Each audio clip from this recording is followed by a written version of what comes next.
Bonjour et bienvenue à Sa parole pour aujourd'hui. Le thème du jour?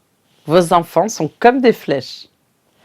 Comme des flèches dans la main d'un guerrier, ainsi sont les enfants. Psaume chapitre 127, verset 4. La Bible déclare que les parents sont comme des archers et les enfants comme des flèches.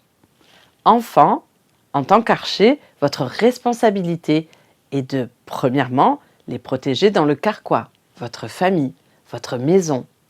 Nos enfants sont en train de grandir au sein d'une génération où ils peuvent obtenir de la drogue, acheter des armes, rencontrer des rapaces à l'affût de leur innocence et même faire l'amour de la manière virtuelle. Et tout cela à partir d'un simple ordinateur dans votre maison. Cela devrait vous faire réfléchir et vous alarmer. Mais je n'y avais pas pensé auparavant, répondrez-vous. Et mes enfants aussi sont conscients de ce danger. Vraiment? Pourtant, la Bible affirme: un enfant livré à lui-même fait la honte de ses parents. Corrige ton fils et il procurera des délices à ton âme. Proverbe chapitre 29, versets 15 à 17. Mais faites attention. Si vos enfants ne voient en vous qu'une personne empressée à les juger et à les critiquer, incapable du moindre humour, de la moindre gaieté, ils feront tout pour rester loin de vous, jusqu'au jour où leur vrai caractère explosera comme une bombe à retardement.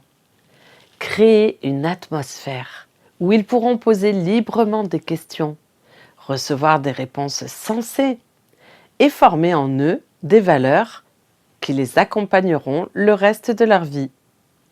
Le mot « guerrier » sous-entend que vous devez vous battre pour eux. Deuxièmement, poussez-les dans la bonne direction. Oriente le jeune garçon sur la voie qu'il doit suivre, nous dit Proverbe chapitre 22, verset 6. Ne les couvez pas trop, au point d'étouffer leur créativité. Ne les sacrifiez pas aux biens matériels que vous convoitez. Et ne leur imposez pas vos propres rêves perdus. Aidez-les à découvrir leurs propres talents et à discerner le plan de Dieu pour leur vie. Puis, encouragez-les sans cesse dans cette voie. Troisièmement, laissez-les voler de leurs propres ailes.